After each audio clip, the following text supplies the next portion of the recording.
The security alarm pierced through my Sunday morning like a blade. I was sitting in the private study of my Summerlin estate, reviewing a federal brief that was due Monday morning, a glass of Scotch whiskey resting untouched on the custom walnut desk beside me. The alarm was not the standard perimeter chime that triggers when a delivery driver pulls too close to the gate. This was the full intrusion warning, the 3-second burst that my security system reserves exclusively for hostile approach at the main entrance. I did not flinch. I set down my pen, picked up the security tablet, and pulled up the live camera feed from the front gate. 2 people were standing at my iron gate. A man and a woman, both somewhere in their late 50s, both gripping the black metal bars with the specific desperation of people who have run out of better options. The man was heavy-set, wearing a collared shirt that had not been ironed, his face red from the Nevada heat. And from what I recognized, even through the camera's wide-angle lens, as decades of unconstructed rage. The woman stood slightly behind him, her posture carrying the particular combination of entitlement and anxiety that I had learned to read in clients long before I learned to read case files. I had not seen either of them in 11 years. My father, Gerald Vo, my mother, Patricia Vo. I watched them for 30 seconds without moving. My father was pressing the intercom button repeatedly with the flat of his thumb, the way he used to pound on my bedroom door when he wanted something and I was too slow to respond. My mother was looking around at the estate, the manicured grounds visible through the gate, the fountain at the base of the driveway, the custom stone facade of the main house, with an expression I recognized immediately. It was the expression of a person calculating what something is worth. I picked up the phone and called Marcus, the head of my security detail. "Ms. Vo," he answered on the first ring. "We have 2 individuals at the main gate. They have identified themselves as your parents. Would you like me to contact Metro PD and have them removed?" I looked at my father's red, sweating face on the tablet screen. I thought about the last time I had seen that face. I thought about 11 years of silence, 11 years of building something from nothing in a city that does not forgive weakness, 11 years of becoming the kind of woman that the people shaking my gate right now had spent my entire childhood telling me I would never be. "No," I said. "Open the gate. Let them walk up. Do not offer a cart." "Understood," Marcus said. The gate swung open. My parents looked surprised, the triumphant, slightly disbelieving surprise of people who expected more resistance. They marched through the entrance and began the long walk up the driveway toward the main house. I set down the tablet. I walked to my liquor cabinet, poured 2 fingers of scotch into my glass, and returned to my desk. I opened the bottom left drawer and removed a leather portfolio that I had been updating for the past 3 months. I set it on the desk beside my brief. I looked at both documents for a moment, then I waited. Before I tell you what happened when my parents walked through my front door, let me tell you who I am and how I got here. Because in this city, Las Vegas, Nevada, where everything glitters and nothing is what it appears to be, the how always matters more than the what. My name is Jade Vo. I am 34 years old. I am the founding partner of Vo and Associates, a criminal defense and civil litigation firm with offices in Las Vegas, Henderson, and a satellite location in Los Angeles that we opened 14 months ago. I have tried 47 jury trials in 8 years of practice. I have won 41 of them. The 6 I lost by margins that kept the opposing counsel awake at night. Las Vegas legal circles describe me in different ways depending on who you ask. The prosecutors call me relentless. The judges call me prepared. My clients call me the only person standing between them and a system that had already decided their outcome before the trial began.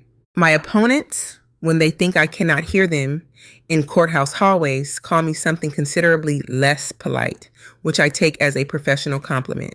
I grew up in a 3-bedroom house in North Las Vegas, the eldest of 3 children of Gerald and Patricia Vo Vietnamese immigrants who had arrived in this country with determination, a work ethic that I have never seen equaled in any boardroom or courtroom, and a set of values about family obligation and filial duty that they applied to their children with the consistency and authority of law. The problem was not the values. The values were real. I carry the best of them with me every day. The problem was the application, because in the VO household, the values of sacrifice and family obligation ran in one direction only. They ran from me toward everyone else. My brother Kevin was 2 years younger. He was charming, social, effortlessly likable in the way of people who have never had to work for approval. My parents treated Kevin's charm as a career asset and invested in it accordingly.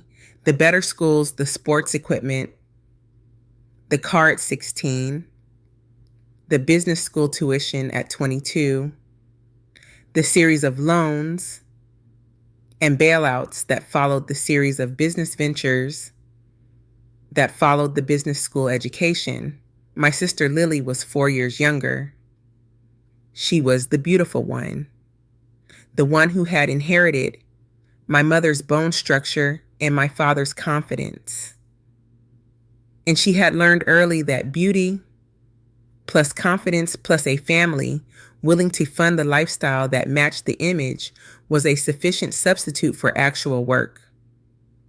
My parents treated Lily's social life as a form of investment.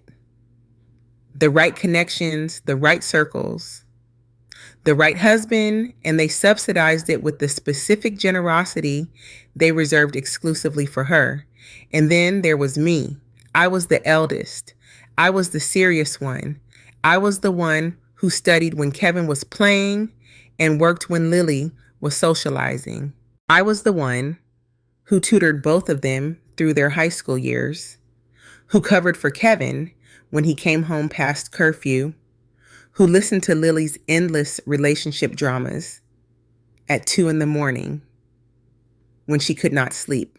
I was also from the age of 14, the one who worked part-time to contribute to the household, not because we were destitute, but because my father believed that the eldest child's contribution was a natural family arrangement, the same way he believed that the younger children's opportunities were a natural family investment. The specific event that ended my relationship with my family happened when I was 23, 1 year into law school at UNLV, working 20 hours a week at a firm to cover my living expenses, maintaining a 3.8 GPA on 4 hours of sleep a night.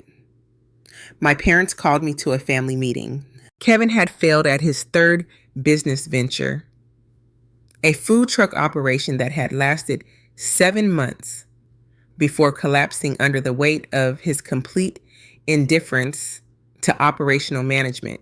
He needed $40,000 to pay off the business debts and start fresh. Lily had just announced that she was marrying a man named Brandon Chow, a real estate developer with impressive social connections and a financial situation that was considerably more complicated than his presentation suggested. The wedding would cost $30,000 minimum to maintain the standard that the Chow family expected. My parents had the money for one of these two things, not both. They explained this to me at the kitchen table. with the matter-of-fact clarity of people announcing a decision that has already been made. They were going to use the family savings to pay Kevin's business debts. The wedding would be covered by a combination of remaining savings and contributions from the children. My share of the contribution was $20,000. I looked at my parents across that kitchen table, and I did the arithmetic out loud.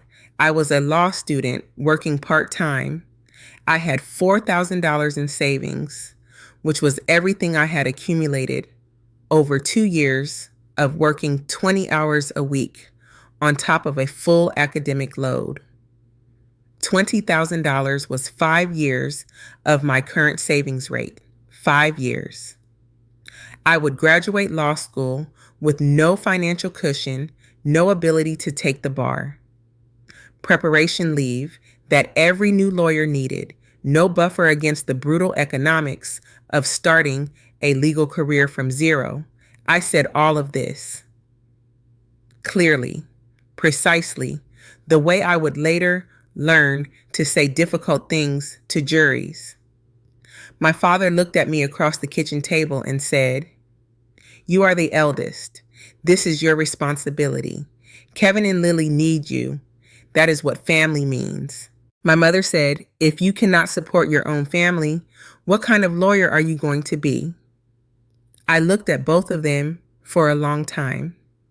I thought about 14 years of being the responsible one, the working one, the covering one, the tutoring one. I thought about 20 hours a week on top of law school while Kevin failed at business ventures funded by family savings.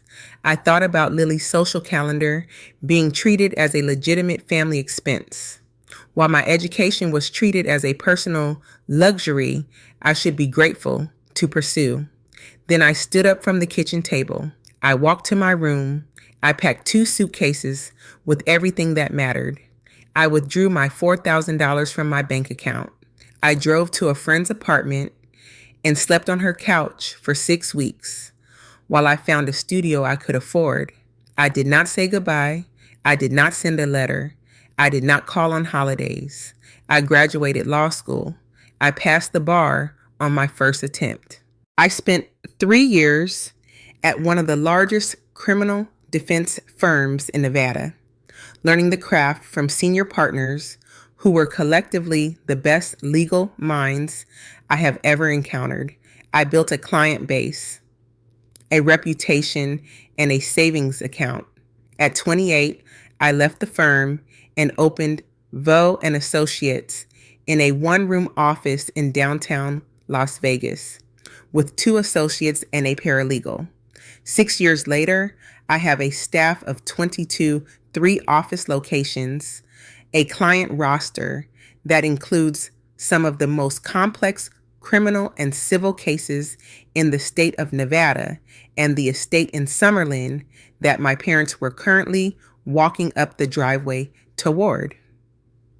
I had not spoken to any of them in 11 years. I had not been waiting for this day. I had been building toward it with the patient, methodical attention that I bring to every significant matter, not out of revenge, but out of the specific professional instinct that tells you when a situation has been developing in the background for long enough that it is about to arrive at your door and that you should be ready when it does. I was ready. The knock at my front door came 12 minutes after I opened the gate. They had walked slowly up the driveway, which told me they had been looking at everything: the grounds, the guest house, the 3-car garage, the outdoor entertainment space visible from the right side of the property. They had been taking inventory. I opened the front door myself. Marcus was standing 10 feet back near the kitchen entrance, visible and professional. My parents stood on my doorstep in the Nevada morning heat. My father looked older. The broad, domineering physicality I remembered from childhood had softened into something heavier and less certain. He was wearing a collared shirt that I recognized as his important occasion shirt, the one he wore to parent-teacher conferences and to church on significant holidays, which told me he had dressed for this visit with specific intent. He was carrying a manila envelope under one arm. My mother had dressed with more care. She looked at a superficial glance put together. But I had spent 8 years reading people across courtroom tables, and I could see the specific quality of tension in her jaw that meant she had been rehearsing this conversation for days. Neither of them said hello. My father looked at me with the particular expression he had always used when he wanted me to understand that he was doing me a favor by being present. "You going to let us in?" he said. I stepped back from the door. "Come in," I said. They walked into my house. I watched my mother's eyes move across the foyer, the marble floors, the 12-foot ceilings, the custom staircase, the original artwork on the entry wall that a collector friend had helped me acquire 3 years ago. She was cataloging. Her expression was the expression of a woman who had spent years believing she understood the dimensions of her eldest daughter's life, and who was now encountering evidence that the dimensions were considerably different from what she had assumed. My father went directly to the living room. He sat down in the largest chair without being invited to sit, which was a behavioral habit I remembered clearly. Gerald Vogue claimed space as a form of authority. He set the manila envelope on the coffee table with a decisive thud. My mother perched on the edge of the sofa, her handbag clutched in her lap. I sat in the chair opposite my father, crossed one leg over the other, and waited. "Your brother is in serious trouble," my father said, without preamble. "Tell me," I said. "His restaurant, the new one, the one on the Strip." My father leaned forward, his elbows on his knees. "He has a criminal situation. Fraud charges. The county prosecutor filed last month. He needs a lawyer." And I looked at my father steadily. "Kevin has a restaurant on the Strip. He opened it 2 years ago." My mother said, her voice carefully modulated. "It has been very successful. He has done very well, Jade. You would be proud of him." She said it the way she had always said things about Kevin, with a specific proprietary warmth that was never quite present when she spoke about me. "I'm sure I would be," I said. "What are the charges?" My father reached into the manila envelope and produced a document. He slid it across the coffee table toward me. I picked it up and read through it. Nevada state fraud charges, specifically fraudulent business practices, misrepresentation to investors, and improper accounting practices across 3 fiscal years. The filing was 42 pages. I set the document back down on the table. "These are serious charges," I said. "That is why we need you," my father said. "You are the best criminal defense attorney in Las Vegas. Everyone says so. I have read about your cases." I looked at him for a moment. "The last time you asked me for something, I thought you called it my responsibility as the eldest daughter. Now you are telling me I am the best in Las Vegas." "Kevin cannot afford to hire me," I said. It was not a question. If Kevin could afford to hire me, they would not be sitting in my living room. They would have had his existing attorney make a call. "He has some funds," my father said carefully. "But your rate?" "My rate is $450 an hour for a case of this complexity," I said. "A federal fraud defense runs a minimum of 200 hours of billable time at that rate. The initial retainer is $45,000. My mother made a small sound. My father's jaw tightened. "You are family," my father said. "Yes," I said, "we are." "Family does not charge family," my father said. I looked at him. I kept my expression entirely neutral. the expression I use when a witness is saying something that I need the jury to hear in full before I respond. I see, I said. Tell me more about the situation. My father relaxed slightly, reading my neutrality as compliance. This was the exact mistake that people made when they assumed that a quiet lawyer was an agreeable one. He leaned back in the chair and began talking. Kevin's restaurant Lotus Garden, a Vietnamese fusion concept on the northern end of the strip, had taken on 4 private investors 18 months ago to fund an expansion into a second location. The investors had been promised specific return projections that, according to the prosecution's filing, had been materially misrepresented. Additionally, the restaurant's books showed a pattern of expense, reporting that the county prosecutor was characterizing as deliberate misappropriation. He did not steal anything, my father said firmly. Kevin is not a criminal. He is an entrepreneur. He made accounting mistakes. The investors are being vindictive because the expansion did not perform the way he projected. How much did the investors lose? I said. My father hesitated. My mother looked at her handbag. The total investment was $380,000, my father said finally. And what is the current value of those investment positions? Another pause. The second location closed after 8 months, my father said. The investors' positions are there is very little residual value. How little, say? I said. My father looked at the coffee table. The assets were liquidated to cover operational debts. The investors received approximately $12,000 from the liquidation. I sat with that number for a moment. $380,000 invested.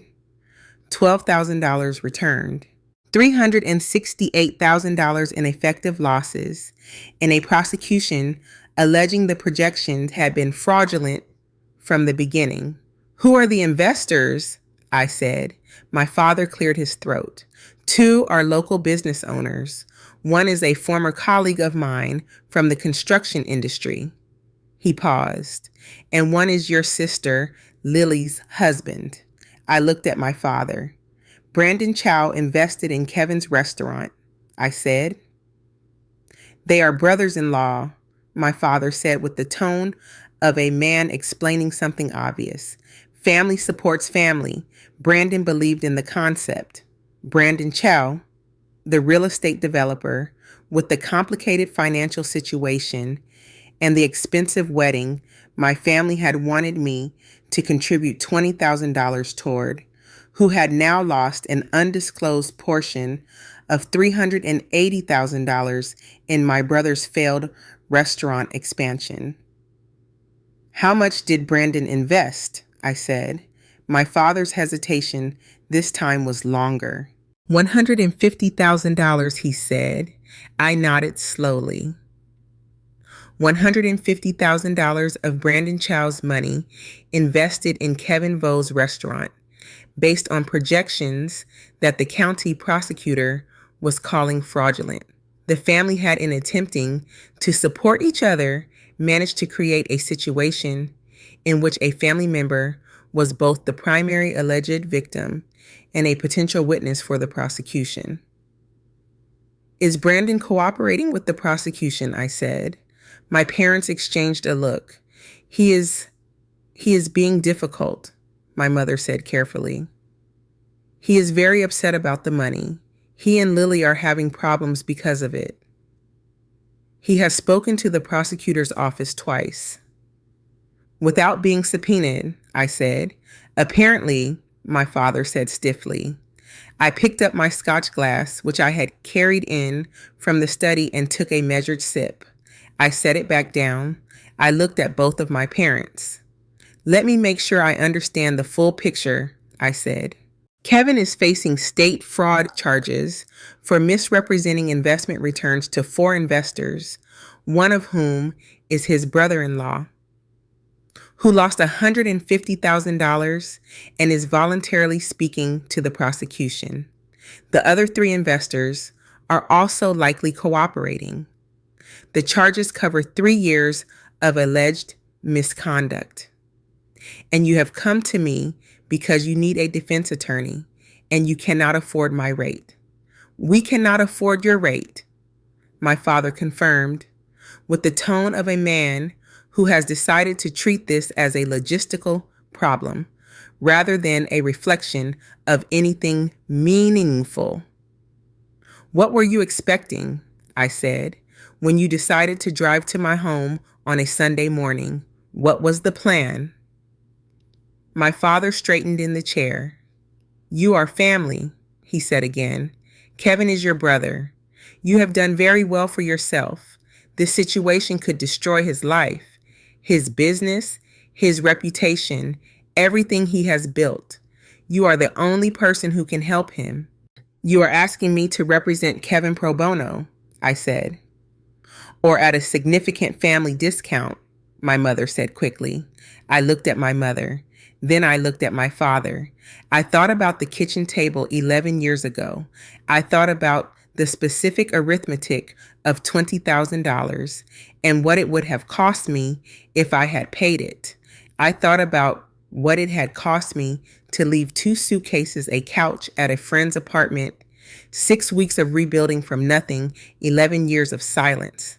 I thought about the portfolio in the leather binder sitting on my desk in the study. Tell me, I said, keeping my voice perfectly level. In the 11 years since I left, has Kevin contributed to the family financially? Has he helped with the household with your expenses? My parents exchanged a glance. Kevin has had his own challenges, my mother said. Carefully, has Lily contributed? Another glance.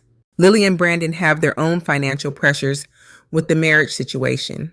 So no, I said.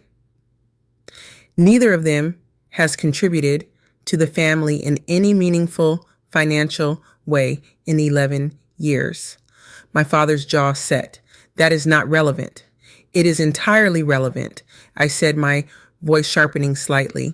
You are asking me to provide legal services worth a minimum of $90,000 for free because family comes first. I am asking whether the principle of family coming first has been consistently applied or whether it is a principle that is invoked exclusively when it serves a particular purpose. The room was very quiet. My mother looked at her hands. My father looked at the coffee table. For a moment, in the specific quality of that silence, I could see something move across both of their faces. Not guilt exactly, but the recognition of an argument they did not have a prepared answer for. Then my father looked up and the recognition was gone, replaced by the expression I remembered best, the expression of a man who has decided that he is the authority in a room, regardless of whose room it is. You owe this family, my father said. I set down my scotch glass very carefully. The sound of it touching the table was the only sound in the room. Tell me what you think I owe, I said. What followed was 30 minutes of the most revealing conversation I had experienced since I watched a defendant on the stand begin constructing a lie in real time. My father talked. My mother supported, amended, and occasionally steered. Together they built a case, not a legal case, but the kind of moral case that families build when they need to justify extracting something from a member who has achieved more than the family expected. The case rested on several pillars. The first pillar was sacrifice. My parents had worked hard. They had come to this country with nothing. They had built a life. They had provided a home food education opportunity. Everything I had achieved from the platform they built. I owed them the return on that investment. The second pillar was family duty. In Vietnamese culture, and they invoked culture with the practiced authority of people who use it selectively, the eldest child carries a specific obligation to the family unit.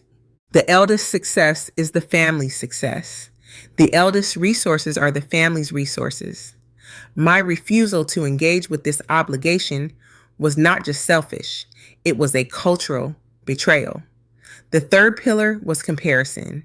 Kevin had faced difficulties, yes, but he had stayed. He had been present.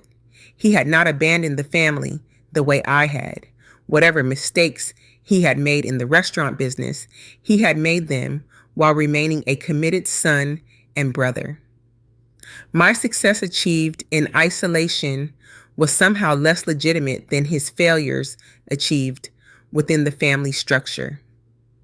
I listened to all of it. I did not interrupt. I did not argue.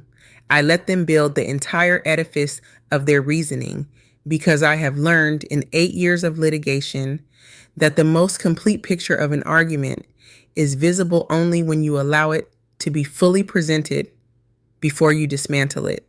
When my father finally stopped talking, the room was quiet again. "Can I show you something?" I said. I stood up and walked to the study. I picked up the leather portfolio and carried it back to the living room. I set it on the coffee table between us. "This is a portfolio I have been maintaining for the past 14 months, I said. "It is organized chronologically. I would like to walk you through it." My father frowned. My mother looked at the portfolio with the expression she had used when I was a child and produced a school project she did not understand. I opened the portfolio to the first section. 11 years ago, I said, I left this family with $4,000 and 2 suitcases. I want to establish clearly what I did and did not take with me. I did not take any family money. I did not take any assets. I did not make any requests. I left and I built what I built with the resources I had and the work I put in. My father made a sound like he was about to say something. I continued.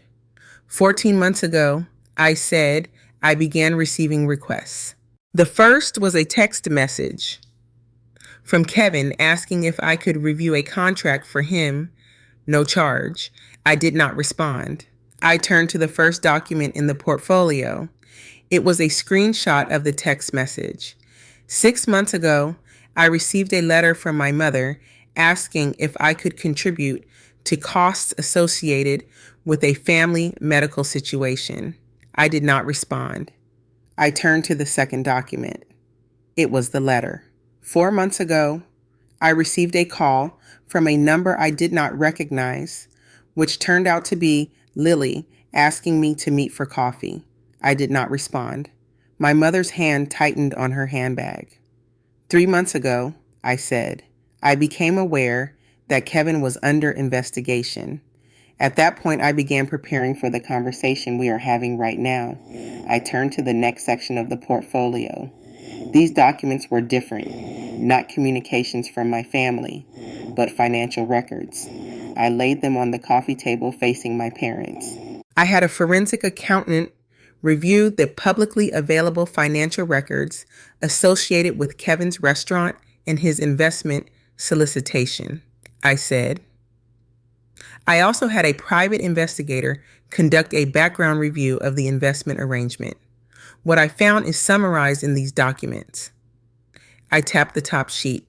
The investors in Kevin's restaurant were provided with a prospectus. The prospectus contained revenue projections for the expansion location. Those projections were based on, I am quoting from my accountant's analysis, assumptions that cannot be supported by any reasonable reading of the available market data, and that in some cases appear to have been fabricated rather than calculated. That is not accounting error. That is knowing misrepresentation. My father's face had changed. The authority in the room expression was gone, replaced by something I recognized from watching defendants receive bad news, the expression of a person who has been telling themselves a story about a situation and is now encountering facts that the story cannot accommodate. That is your accountant's opinion, he said. Kevin's accountant.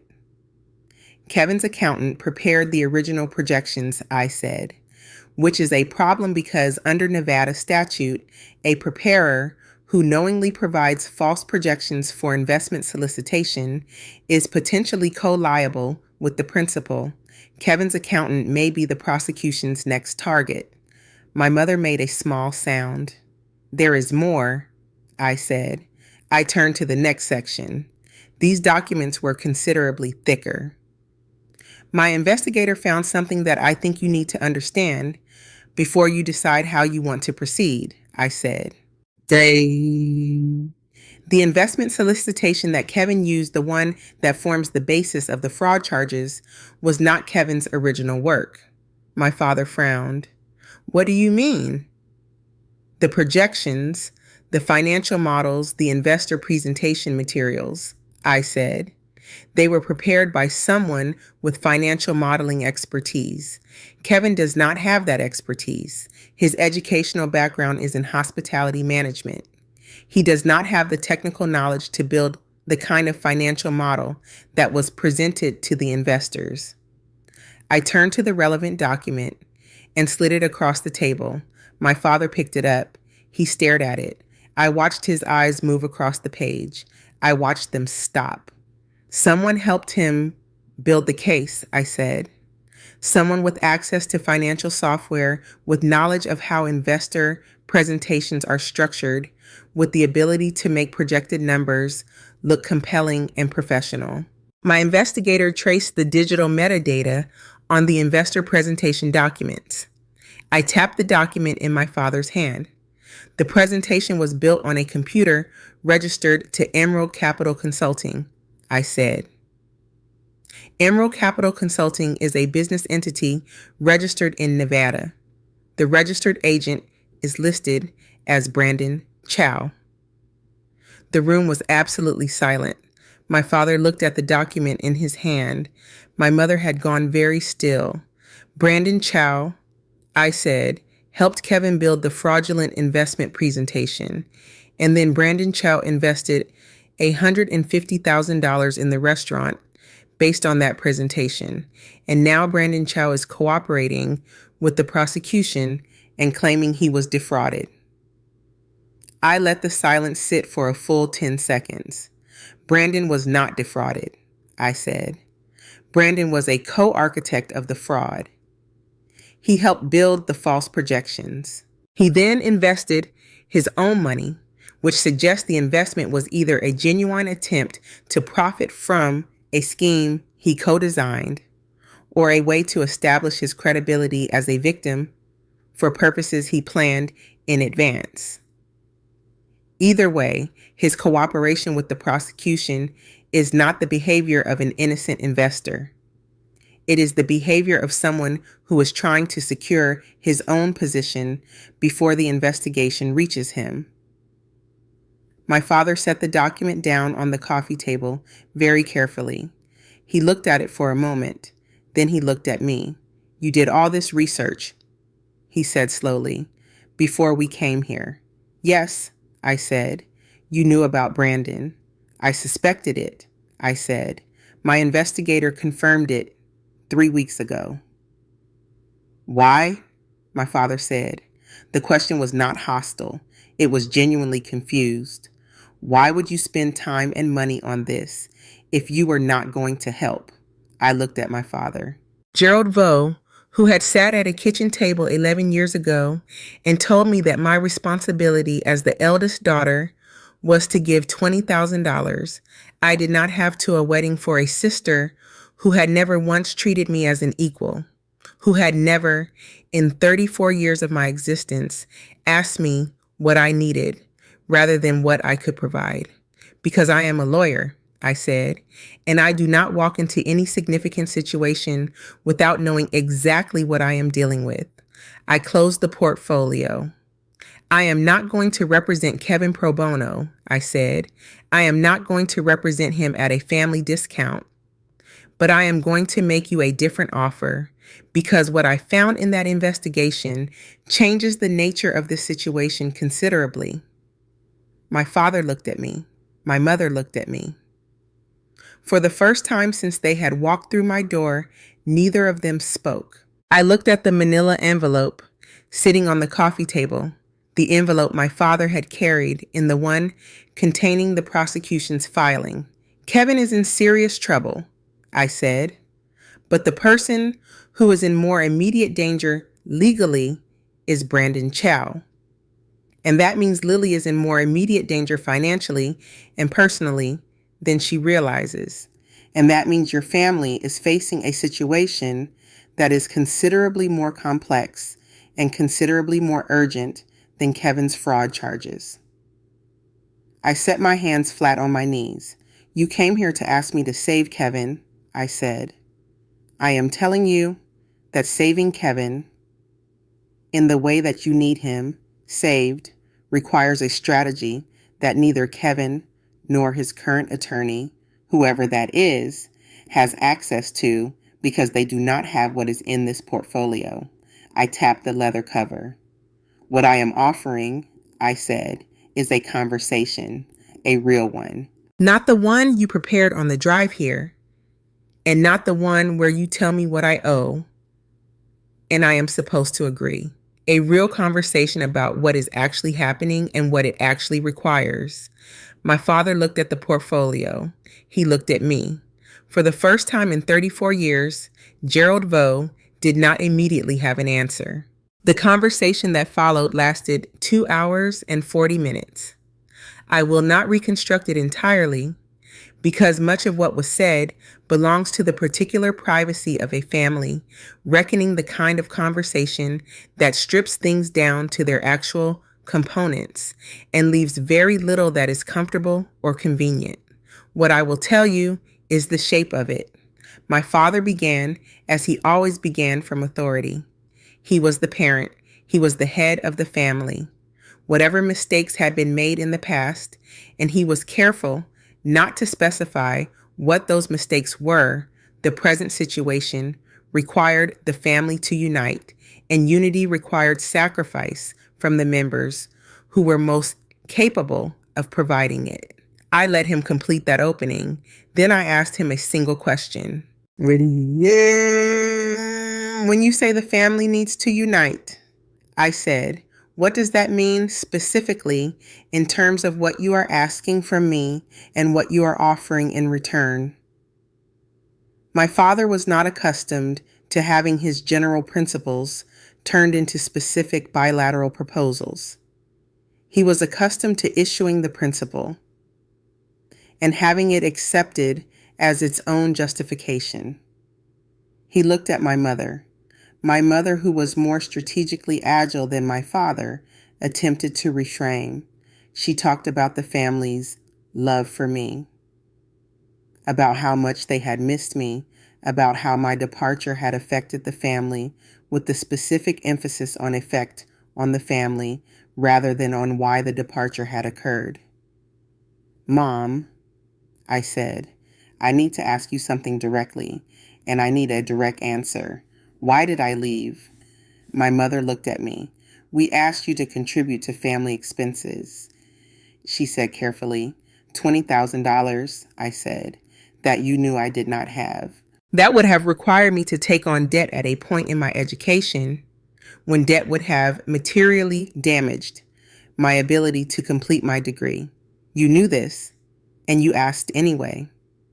And when I said no, Dad told me I was failing my responsibility as the eldest daughter. You did not have to leave, my mother said. I did not have to leave, I agreed. I could have stayed and paid what I could not afford and taken on debt and compromised my education. I chose not to do that. I chose to leave instead because leaving was the only option that preserved my ability to build the life I needed to build. And look at what you built, Wade, my mother said, with a gesture that encompassed the room, the house, the life, the evidence of the choice. Yes, I said. Look at what I built by myself after leaving because the family's financial obligation ran in one direction only from me, outward, and I was 23 years old and could not afford to be the family's outward flow anymore. The silence after that was the most significant silence of the morning. My father looked at his hands. My mother looked at the wall behind me. It was not the silence of people who had no response. It was the silence of people who had for the first time encountered the argument in a form they could not immediately reframe. We made mistakes, my mother said finally. Her voice was different, not the managed, rehearsed tone she had used for the first hour. Something more unfinished. With how we with the balance between the three of you. Yes, I said. You carry too much, she said. I looked at my mother for a moment. Linda Vo, who had sat at the kitchen table and asked me what kind of lawyer I thought I was going to be if I could not support my own family, who had never once in 11 years of silence sent me a message that contained the word sorry rather than the word need. Yes, I said, I did. My father looked up from his hands. The authority in the room expression was gone. What was in its place was harder to name, something older and more uncomfortable, the expression of a man who has carried a version of a story for a long time and is now holding it next to a different version and finding that the two do not match. What do you need from us? He said. It was the question I had waited 11 years to hear from him. Not what do you owe us? Not what is your responsibility? What do you need? I picked up my scotch glass. I held it for a moment. Honesty, I said, about what happened and what it cost. Not performed honesty, actual honesty. And then we can talk about Kevin and what the real situation is and what, if anything, can be done about it. My father nodded slowly. We talked for another 90 minutes. I will not give you the full account of it because it was in its way the most private thing that happened in all that followed. What I will tell you is that my father said at one point that he had thought about the kitchen table conversation more times than he wanted to admit, that he had told himself for years that he had been right, that the family's needs outweighed any individual member's comfort, and that telling himself this had become harder as the years passed and the silence between us grew. My mother said near the end that she had been proud of me, that she had read about my cases in the Review Journal and the Las Vegas Sun and had shown the articles to her friends, and had not, when she did this, acknowledged to any of them or to herself what it meant that she was proud of a daughter she had not spoken to in 11 years. I sat with both of those things. Not warmly, I am not a warm person in the way that people who have not been tested prefer, but honestly, with the recognition that the people who hurt you can be simultaneously the people who are capable of something else, and that the coexistence of those two things is not a reason to pretend the hurt did not happen or to pretend the something else is not real. Okay, I said when the second silence of the morning arrived, the productive one, the one that comes after the difficult things have been said, and the room has rearranged itself around them. Kevin's situation, I said. My father straightened slightly in the chair. What I found in my investigation is significant, I said. Brandon's involvement changes the landscape of the prosecution's case in ways they may not yet fully understand. If I were representing Kevin, the first thing I would do is file a motion to compel full disclosure of Brandon's communications with the prosecution. If Brandon has been acting as an informant or a cooperating witness while simultaneously being a co-architect of the alleged fraud, his cooperation agreement, if he has one, has a serious problem. What does that mean for Kevin? My father said. It means the prosecution's star witness is potentially their biggest liability, I said, A jury that understands Brandon helped build the presentation and then turned around and told prosecutors he was defrauded is going to have questions. The right attorney can make those questions very loud.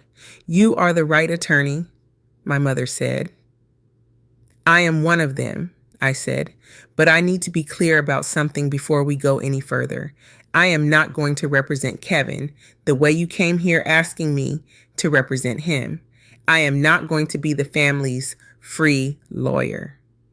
I am not going to absorb a case worth $90,000 in fees because Gerald and Patricia Vo need something from me. My father opened his mouth. I held up one finger. I am willing to consider taking this case, I said, on the condition that we establish a clear written agreement about what this engagement is and what it is not. I will charge a reduced rate, not pro bono, not a family discount. A reduced rate that acknowledges the complexity of the relationship while treating both parties as professionals. Kevin signs a standard engagement letter. He pays a retainer. If he cannot afford the retainer, there are options we can discuss, but the work is compensated work. And what about, my father started, and I said, the family my mother, Kevin, and Lily, agrees to a mediated conversation about the patterns that have existed in this family for 30 years. Not therapy, not an apology tour. A structured conversation facilitated by a professional about how this family handles money, obligation, and the distribution of responsibility among its members. The room was quiet. That is what I am offering, I said. Kevin's legal defense at a reduced rate with a professional engagement structure and a reckoning with the history that is long overdue. My father looked at his hands again. My mother looked at the leather portfolio. Why? My father said. Why would you offer anything? You could have said no. You could have sent us away. I thought about this question for a moment. I thought about the answer I had prepared, the professional answer, the lawyer's answer about strategic opportunity and case interest and professional reputation. And then I thought about the actual answer. Because Kevin is my brother, I said, and whatever happened between us, whatever this family did wrong, I do not want to watch him go to prison for something that could be defended. That is not justice. And I spent 8 years building a practice based on the principle that people deserve a real defense, including people who made serious mistakes. I looked at my parents. That principle applies to people I love and people I do not, I said. Kevin sits somewhere between those categories right now, but the principle applies to him regardless. My father stood up from the chair. He was quiet for a long moment, looking at nothing in particular. Then he looked at me. All right, he said. We agree to your terms. My mother nodded. I stood up. I did not extend my hand. We were not at handshakes yet, and I knew it and they knew it. But I looked at them both with the specific measured attention of a woman who has been paying attention to a situation for 11 years and is now deciding with full information and full clarity how to proceed.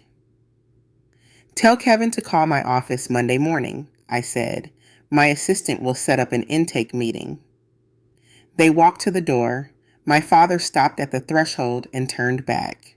You said the case is defensible, he said. Do you think you can win?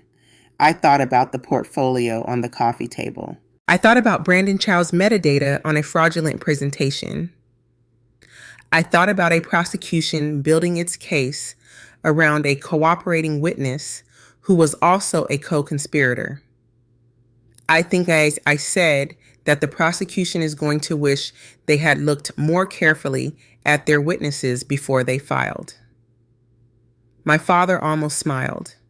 It was a small, complicated expression, not proud exactly, but something adjacent to it: recognition. The recognition of a woman who had built something real and knew how to use it. "Thank you, Jade," he said. It was the first time in 34 years that my father had thanked me for anything. I watched them walk down the driveway. I closed the door. I stood in my foyer for a moment, listening to the specific quality of silence that follows a significant conversation, the silence of a room that has been changed by what happened in it and has not yet settled into its new configuration. Then I walked back to the study. I sat down at my desk. I opened my laptop. I began drafting the engagement letter for Kevin Vo defendant, and I had learned in 8 years of building a practice in the most complicated city in America that the most interesting cases were always the ones where the opening argument was only the beginning. Kevin Vo called my office at 8:17 Monday morning. I know the exact time because my assistant, Priya, flagged it with a timestamp in my calendar notification, along with a single line note that read, "He sounds nervous, talked fast, asked twice if you were definitely available." Kevin had always talked fast when he was nervous. I remembered that from childhood, the way his words ran together when he was trying to get ahead of trouble, trying to construct the explanation before the consequences arrived. He had been doing it since he was 7 years old and had broken our mother's ceramic vase playing basketball in the living room. He had been doing it ever since. I told Priya to schedule him for Wednesday afternoon, not because I could not see him sooner, but because I needed him to understand from the first interaction that this engagement was going to operate on my timeline, not on the timeline of his panic. In the 2 days between my parents' Sunday visit and Kevin's Wednesday arrival at my office, I did not sit still. I never sit still when a case has my attention.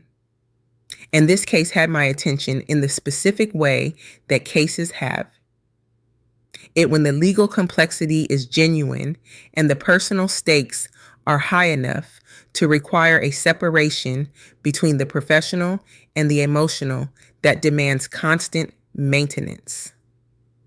I pulled the full prosecution file through discovery channels. My firm had a standing relationship with a court reporter who provided expedited document access for ongoing matters, and within 18 hours, I had the complete filing package on my secure server. I read every page twice, the charging document, the witness list, the preliminary evidence inventory, and the financial records attached as exhibits. The prosecution's case was on first read substantial. The investor prospectus Kevin had used to solicit funding was aggressive in its projections, first-year revenue targets for the expansion location that would have required the new restaurant to perform at approximately 240% of the original Lotus Gardens' actual revenue in its best year.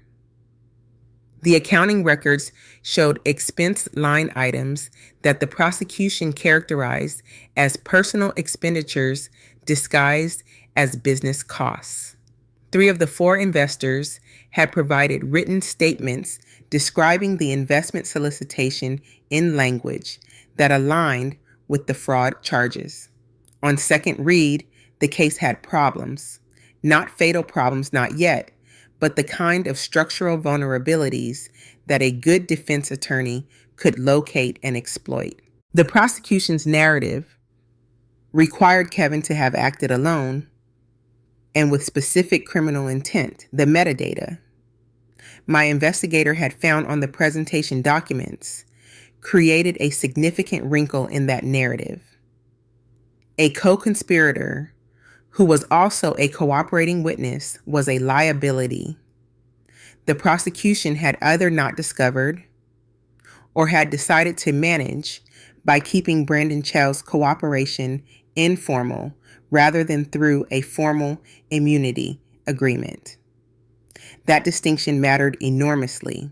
On Tuesday evening, I had dinner with a contact, a retired federal prosecutor named Helen Marsh, who now ran a consulting practice and who had over 15 years of shared cases become something approaching a friend.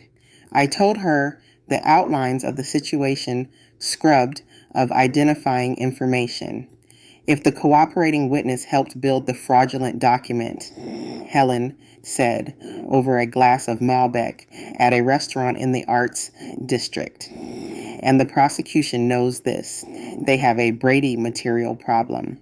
They are obligated to disclose exculpatory evidence. If they know, I said. If they know, she agreed. The question is whether the metadata is something their investigation surfaced or something they missed. My investigator found it in 48 hours, I said. Helen smiled over her glass. Then either the prosecution's investigators are less thorough than yours, or they found it and made a decision about how to handle it. Which is worse for them, I said. Option 2, she said, significantly. I drove home from dinner thinking about Brandon Chow, about a man who had helped design a fraudulent investment presentation and then written a check for $150,000 of his own money to the investment vehicle that presentation was designed to fund. About what motivates a person to do that. There were 3 possible explanations. The first was genuine belief. Brandon had helped Kevin build something he genuinely thought would work, had invested because he was confident in it, and had turned to the prosecution when the loss devastated his finances. The second was calculated positioning. Brandon had built the presentation, knowing it was fraudulent, had invested to establish his credibility as a victim, and had gone to the prosecution as part of a strategy to escape liability by becoming the cooperating witness. The third was something more complicated, a combination of genuine belief and calculated self-preservation. A man who had convinced himself the projections were achievable until they were not, and had then done what desperate people do when they need someone else to be responsible. Each explanation required a different defense strategy. I needed to know which one was true before Kevin sat across from me in my conference room. I called my investigator at 10 o'clock Tuesday night and gave him a specific assignment. Kevin arrived at my office at 2 o'clock Wednesday afternoon. He was 32 years old, 2 years younger than me, and he looked like a man who had not been sleeping. The charm that had always been his primary social instrument was present but operating at reduced capacity. The smile he gave Priya when she met him in the lobby was the smile of someone who knew what the smile was supposed to do, but was too tired to commit to it fully. He looked around my office with an expression I recognized. It was the same expression my mother had worn looking at my house, the expression of someone recalibrating their understanding of a person they thought they knew. Nice office, he said. Sit down, Kevin, I said. He sat. He looked at the leather portfolio sitting on the conference table. He looked at the file folders stacked beside it. He looked at me. You read the whole thing, he said. The prosecution's file, I said, and considerably more. Before we start, I need you to understand something. This conversation is protected by attorney-client privilege. From the moment you signed the engagement letter, which your signature indicates you did, you can tell me anything in this room and it stays in this room. What I cannot do is help you if you lie to me. If you lie to me, I cannot build a defense that works because I will be building it on a false foundation, and false foundations collapse under cross-examination. Do you understand? Kevin nodded. Say it, I said. I understand, he said. Good. Tell me about the presentation. Kevin looked at his hands. He was quiet for 10 seconds. I have timed courtroom silences for 8 years, and 10 seconds is a long time. Brandon helped me, he said. I know I said. He looked up. You know, the metadata on the document files traces to a computer registered to Emerald Capital Consulting, I said, which is Brandon's business entity. My investigator found it in 48 hours. Tell me the rest. Kevin let out a long breath. He looked like a man who has been carrying something heavy for a long time and has finally been given permission to set it down, which was both the relief I had expected and the complication I had anticipated. He talked for 40 minutes. I took notes, asked clarifying questions, and let him go wherever the account needed to go. The account was this. 18 months ago, Kevin had identified a commercial space on the northern strip that he believed was perfect for a second Lotus Garden location. The space was available at a favorable lease rate, and the foot traffic patterns based on his own research suggested strong revenue potential. He did not have the capital to fund the build-out and first-year operating costs himself. He needed investors. Brandon Chow had introduced himself into the situation with a specific offer. Brandon had financial modeling experience from his real estate development work. He could build the investor presentation, the prospectus, the revenue projections, the financial models in exchange for a co-investor position at favorable terms.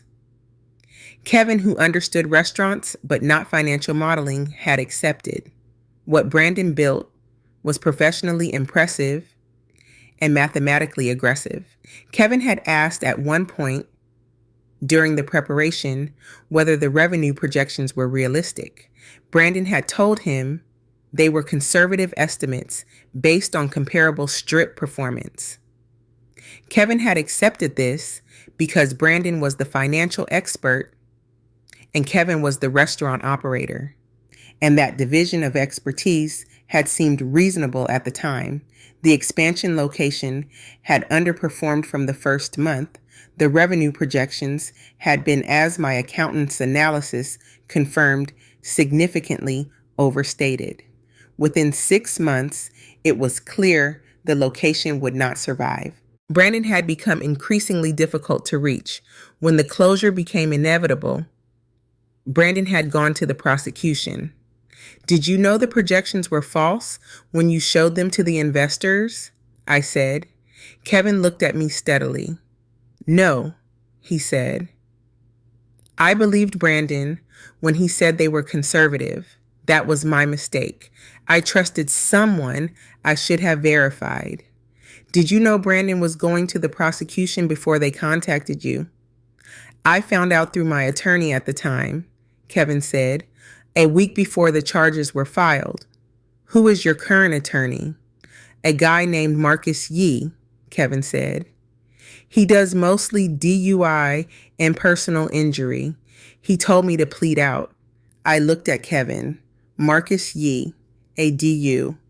Attorney advising a client on a complex state fraud matter involving 4 investors, a co-conspirator, cooperating witness, and 3 years of allegedly falsified financial records. Kevin, I said. Did Brandon make money from Lotus Garden, the original location? Kevin frowned slightly. He is not an investor in the original, only the expansion. But did he have any financial relationship with the original business? I said. Kevin thought about it. He did some consulting work early on when I was first setting up the business structure. What kind of consulting work? Accounting structure, Kevin said. How to set up the business entity, tax optimization, that kind of thing. Did he prepare any documents in connection with that work? Kevin was quiet for a moment. He helped me with the initial business plan, he said slowly. when I was applying for the original SBA loan. I set down my pen. I looked at Kevin. The SBA loan for Lotus Garden, I said. What year? 4 years ago, Kevin said. 4 years ago, 1 year before the expansion investment solicitation. A business plan prepared with Brandon Chow's involvement for a loan from the Federal Small Business Administration.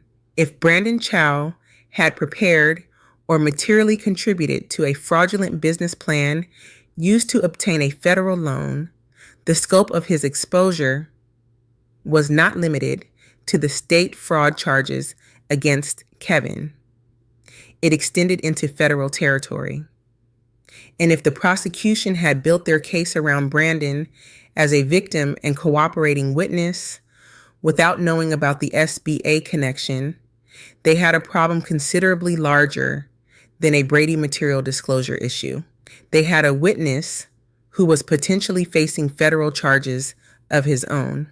Kevin, I said carefully, I need you to get me everything you have relating to the original SBA loan application.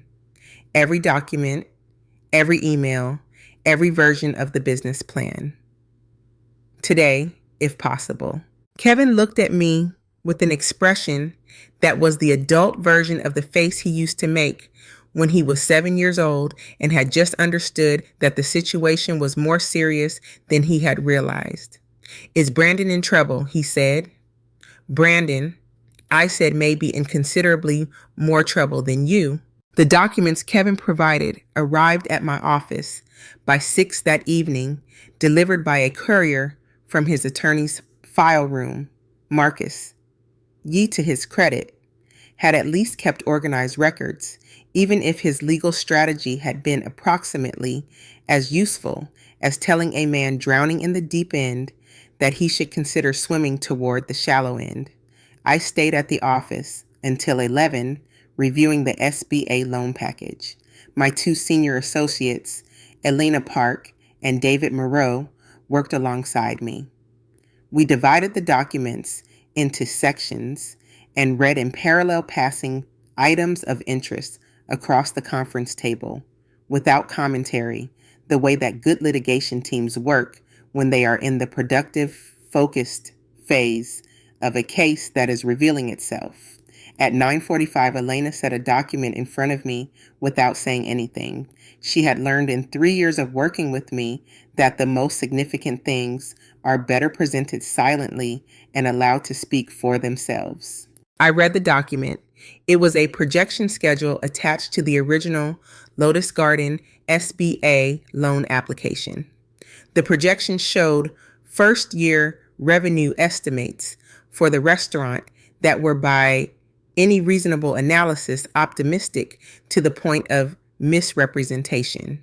The methodology used to generate those projections was identical structurally, formulaically, in terms of the specific assumptions employed to the methodology used in the expansion investor prospectus 4 years later. The digital signature on the projection schedule was not Kevin Vaugh's, it was Brandon Chow's. I sat with the document for a full minute. Then I looked at Elena. Brandon Chow prepared fraudulent projections for a federal loan 4 years ago, I said. He used the same fraudulent methodology to prepare the investor prospectus 18 months ago. He is not a victim who was defrauded by his brother-in-law. He is a serial architect of financial fraud who invested in the scheme he designed, turned on his co-conspirator when it failed, and attempted to use the state prosecution of Kevin to establish his victim status before anyone connected the dots. Elena looked at the document. The SBA loan makes it federal, she said. Federal wire fraud. Federal loan fraud, potentially bank fraud, depending on the lending institution's federal insurance status. I said, Brandon Chow is not a cooperating witness in a state fraud case. He is a primary suspect in a federal criminal conspiracy. David looked up from his section of documents. Does the prosecution know? If they do, I said they have a witness problem that is going to explode in open court. If they don't, they are about to receive an education. I looked at the clock, 9:51 on a Wednesday evening. I called my investigator. I need everything on Brandon Chow, I said when he picked up. Financial history, business records, any prior regulatory contacts, any connection to other investment solicitations. I need it in 48 hours. That is a short window, he said. I know, I said. Double your rate. I'll have it in 36 again, he said. The investigator's report arrived Thursday evening, and it was as significant reports often are, both more and less than I expected. More because Brandon Chow's financial history was considerably more complex than the picture of a successful real estate developer that he had presented to my family. Less because the complexity was not hidden, it was right there in the public record for anyone who cared to look. Brandon Chow had filed for personal bankruptcy 7 years ago, 3 years before he married my sister. The bankruptcy had discharged approximately $400,000 in personal debt, including 2 defaulted business loans and a significant credit card balance.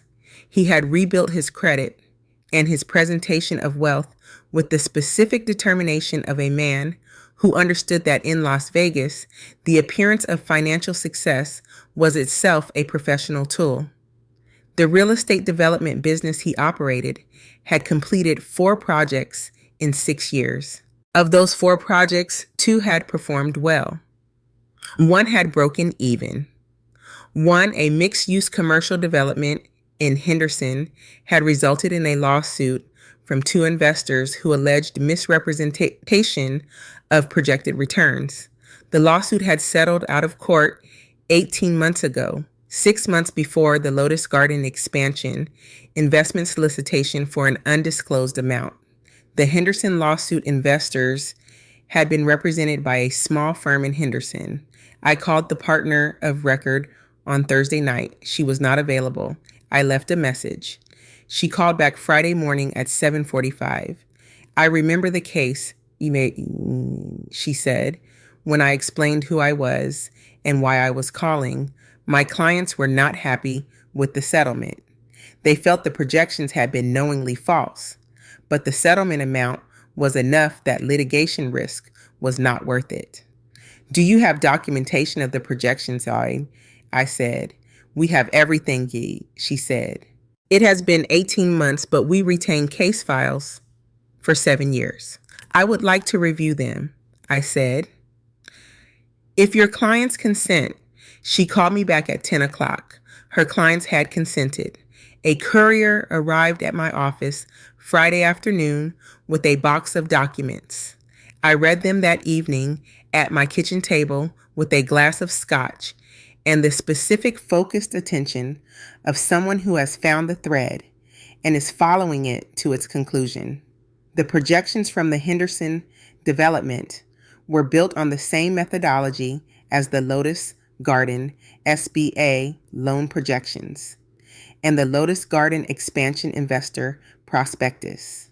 The same structural assumptions, the same specific calculation approach, the same pattern of overstating revenue potential by a factor that was aggressive enough to attract investors, but not so aggressive as to be immediately obvious to a non-specialist. 3 separate fraudulent investment schemes. The same architect, a 4-year timeline. Brandon Chow was not a cooperating witness in a state fraud case. He was the most significant financial fraud perpetrator connected to every piece of paper currently in Kevin's prosecution file. I called my investigator Friday evening and gave him one more assignment. Find out what, if anything, the FBI Financial Crimes Unit had on Brandon Chow. He called back Saturday morning. There is an open investigation, he said. Field office in Las Vegas. It was opened 4 months ago. The trigger was the Henderson lawsuit settlement. One of the investors filed a complaint with the SEC about the projections. 4 months ago. The investigation had been open for 4 months, and the Nevada state prosecutor had filed charges against Kevin without knowing or while actively choosing to ignore that the federal government was already looking at the man they were using as a cooperating witness. This was either prosecutorial incompetence or prosecutorial misconduct. Either way, it was a problem for their case that I intended to make very loud in open court. I spent Saturday morning drafting a letter, not to the state prosecutor, to the FBI field office. The letter introduced me as Kevin Vo's defense counsel, provided a summary of the evidence my investigation had uncovered connecting Brandon Chow to 3 separate fraudulent investment schemes spanning 4 years, and formally requested a meeting with the lead agent on the Chow investigation. I sent it by secure electronic filing at noon on Saturday. The lead agent called me at 3 o'clock Saturday afternoon. His name was Agent Torres. He was professional, measured, and very interested in what I had to say. We talked for 45 minutes. The following Tuesday morning, I called my parents.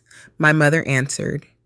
I could hear in her voice the specific quality of a woman who has been waiting for a phone call and is trying not to sound like she has been waiting.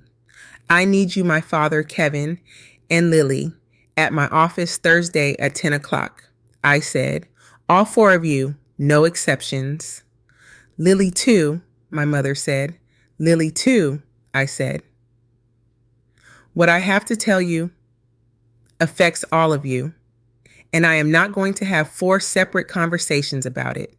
Tell Brandon to get his own attorney. He is going to need one.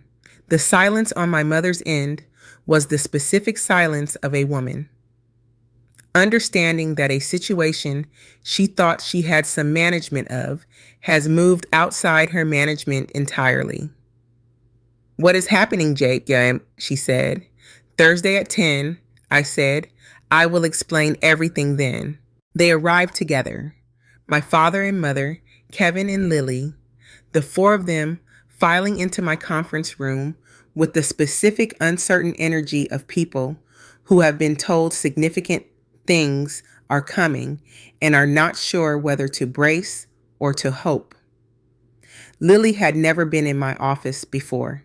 She was 29 years old, and looking at her across the conference table was a specific kind of experience. She had our mother's features and our father's confidence, and she wore both with the practiced ease of a woman who has always understood that her particular combination of traits constitutes an advantage. She looked around the conference room, the original artwork on the walls, the view of downtown Las Vegas, visible through the floor-to-ceiling windows, the precise professional organization of my workspace, with an expression that was not quite the calculating look my mother had worn, but was adjacent to it. She did not say anything about the office. She looked at me and said, Mom said you have information about Brandon. I do, I said. We will get to that. First, I want to walk everyone through where Kevin's case stands. I opened the main folder on the conference table. As of Friday, I said, I have filed a motion to compel full disclosure of Brandon Chow's communications with the state prosecutor's office. I have also filed a formal notice with the court that the defense intends to call Brandon Chow as an adverse witness and introduce evidence connecting him to the fraudulent projections in Kevin's case. Kevin looked at me. You filed on Friday. The case has only been yours for 4 days. I worked quickly, I said. The situation required it. My father made a sound that was not quite a laugh. The key finding from my investigation, I said, is that Brandon Chow is not a victim in Kevin's fraud case. He is a co-architect of the fraudulent scheme with documented involvement in the preparation of the same fraudulent financial projections that form the basis of the prosecution's charges. I have evidence connecting him to 3 separate investment fraud schemes over 4 years, the earliest of which involves the original Lotus Garden SBA loan. Lily's expression changed. It was a small change, a slight shift in the set of her jaw, a narrowing around the eyes. But I had been reading expressions across courtroom tables for 8 years, and I read this one clearly. This was not surprise. This was recognition. I noted it. I continued. I also have evidence that the FBI's Las Vegas field office has an open investigation into Brandon Chow, triggered by a complaint from investor in a Henderson real estate development that he managed 4 years ago, I said. The investigation has been active for 4 months. My mother's hand went to her mouth. As of Saturday, I said I have been in contact with the lead FBI agent on the Chow investigation. I provided them with the evidence my investigation developed. They were very interested. I looked at each of them in turn, my father steady, my mother processing, Kevin watching me with the specific attention of a man who has been in free fall and has just felt a parachute open, and Lily, who was looking at the table. The practical implication for Kevin's case, I said, is significant. A cooperating witness who is a co-conspirator operating under federal investigation with documented involvement in multiple prior fraud schemes, that witness is not going to survive cross-examination. The prosecution built their case around Brandon. When Brandon's credibility collapses, which it will, the case against Kevin becomes considerably more difficult to sustain. Will the charges be dropped? My father said. I do not make predictions about prosecutorial decisions. I said. What I can tell you is that the prosecution's office is going to receive a copy of everything I provided to the FBI by end of business today. When they see it, they will need to make a decision about whether to proceed with a case in which their primary witness is a federal investigation target. Most experienced prosecutors, when faced with that reality, choose to reassess. Kevin let out a long, slow breath. He looked like a man who had not breathed properly in 3 months. Jade, he said, I don't know how to. We are not at the gratitude part yet, I said. There is one more thing. I looked at Lily. Lily looked at me. The recognition I had seen earlier was still there, slightly more visible now, the way something submerged becomes visible when the water clears. Lily, I said, I need to ask you something directly, and I need a direct answer. Lily looked at me. She had her mother's composure and her father's stubbornness, and both of those things were in operation at this moment, working in concert to present a surface of calm control. Did you know, I said, about Brandon's involvement in the Lotus Garden projections? The room was very quiet. My father looked at Lily. My mother looked at Lily. Kevin looked at the table. Lily was quiet for 4 seconds. Then she said, not at the time. When? I said. Another pause. About 8 months ago, she said. He told me he had helped Kevin with the presentation. He said it was professional advice between family members. Did he tell you the projections were inaccurate? Lily's jaw tightened. He told me the projections were aggressive but not dishonest. That was the word he used, aggressive. When he told you he was cooperating with the prosecution, I said, did you know he had helped build the document he was telling them had defrauded him? The silence this time was longer. Lily looked at her hands. Yes, she said. My mother made a sound. Lily, my father said, his voice carrying the specific weight of a man who is angry and trying to decide what he is angry at. I did not know what to do. Lily said. Her voice was controlled, but there was something underneath it that was genuine, the specific distress of a person who has been trapped between loyalty to a person and knowledge of what that person has done. He told me that Kevin had agreed to the projections, that Kevin knew they were aggressive, that Kevin's lawyer had told him his best option was to cooperate, and that it would not actually harm Kevin that much because Kevin would settle the charges. And you believed him, I said. I wanted to believe him, Lily said. It was of all the things said in my conference room that morning, the most honest thing. I knew our situation. I knew about the Henderson thing, the settlement. I knew Brandon's finances were complicated. I told myself that if Kevin's lawyer had told him to settle, then cooperating was just the process.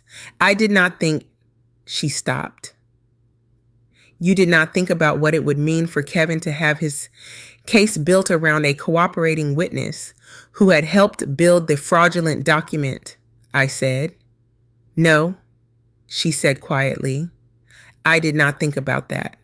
I looked at my sister for a moment, 29 years old, sitting in the chair that clients sit in when they are being honest with me for the first time, with the expression of a person encountering the full weight of a decision they made when they were not fully looking at it. Lily, I said, Brandon is going to be arrested. I do not know the exact timeline that is the FBI's decision, but the evidence my investigation developed, combined with what the field office already had, is substantial. When that happens, his assets will be frozen.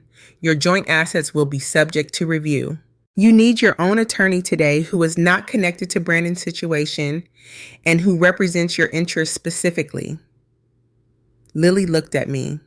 Something shifted in her expression, not gratitude exactly, but the recognition of a woman who has just understood that the person across the table is telling her a difficult truth. Because it is the truth, not because it serves any other purpose. I have money in a joint account, she said, and a separate account. Are those? The separate account is likely protected, I said. The joint account will depend on what the investigation finds about the source of the funds. Get an attorney today. Before the end of business, I can give you 3 names if you want them. Please, she said. I wrote 3 names on a card and slid it across the table. My mother was looking at Lily with an expression I had not seen on her face before. Not the managing expression, not the performing expression, something more unguarded. The expression of a woman realizing that the child she had always protected had been in a dangerous situation, and she had not seen it because she had been too busy managing the family's presentation to look clearly at the actual state of things. I am sorry, Lily said. She was not looking at me. She was looking at Kevin. I should have told you. When I found out I should have called you, I was afraid of what it would do to our marriage if I told you that Brandon. Kevin looked at his sister. Whatever he felt about the situation, and I could see it was complex the way it is always complex when the person who hurt you is also a person you love, he did not let it resolve into a simple expression. Okay, he said.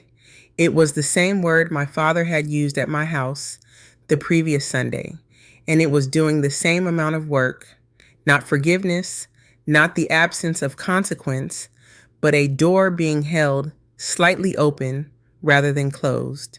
My father looked around the conference table at the 3 of us, his children assembled in this room that I had built in this city, where I had built something he had never expected me to build, and his expression was the most complicated thing in the room. You knew all of this, he said to me, before Thursday. I knew most of it by Saturday, I said. You could have called us Saturday, he said. I could have, I said. I chose to wait until I had the complete picture and could present it clearly and all at once. Because partial information in a situation like this creates panic and bad decisions. I have seen what partial information does to families in legal crises. I did not want that for this one. My father was quiet. Then you were protecting us. I was doing my job today, I said, which is what I do.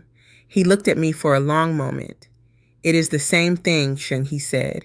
Brandon Chow was arrested on a Thursday morning, 6 weeks after the conference room meeting, by 2 agents from the FBI's Las Vegas field office and one from the SEC's Enforcement Division. The arrest was made at his office in the commercial real estate development building near Summerlin, not far in the specific geography of this city's irony from my own estate. I was not present for the arrest. I had no reason to be. My involvement in Brandon's case was as the defense attorney who had provided evidence to federal investigators, not as a participant in the investigation itself. The professional line was clear, and I stayed on my side of it. I learned about the arrest the way I learn about most things in my professional life, through a phone call from a contact in this case. Agent Torres, who called me at 9:17 Thursday morning with a 2-sentence update. Mr. Chow has been taken into custody, he said. I thought you would want to know before it hit the news. Thank you, I said. The evidence your investigation developed was material to the arrest warrant, he said. I am not able to say more than that in detail, but I wanted you to know. I appreciate it, I said. He ended the call. I sat at my desk for a moment, looking at the Las Vegas skyline through my office windows. It was a clear morning, and the city looked in the early light almost clean before the heat built and the energy of the place reasserted itself. And the specific relentlessness of Las Vegas reminded you that it did not do still for very long. I picked up my phone and called Kevin. It is done, I said when he answered. He was quiet for 2 seconds. Brandon, arrested this morning. Another pause. Is Lily, her attorney, is handling everything on her end, I said. Her separate assets are protected. The joint account is under review, but the preliminary indication is favorable. She is going to be all right. Okay, Kevin said. His voice had the specific quality of exhaustion that comes at the end of something long and difficult. Not happiness exactly, but the particular relief of a weight that has finally been set down. Kevin, I said, the prosecutor's office called me yesterday afternoon, and they are reassessing the case, I said.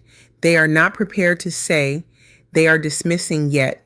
That is not how prosecutors talk, but reassessing in the context of what they have now received from the FBI means that the charges against you are not going to survive in their current form. I expect a formal communication within 10 days. Kevin made a sound that was not quite a word. I let it be. Get some sleep, I said, and call your parents. They have been sitting on this since Sunday. I ended the call. I opened the engagement file and made a note in the case log.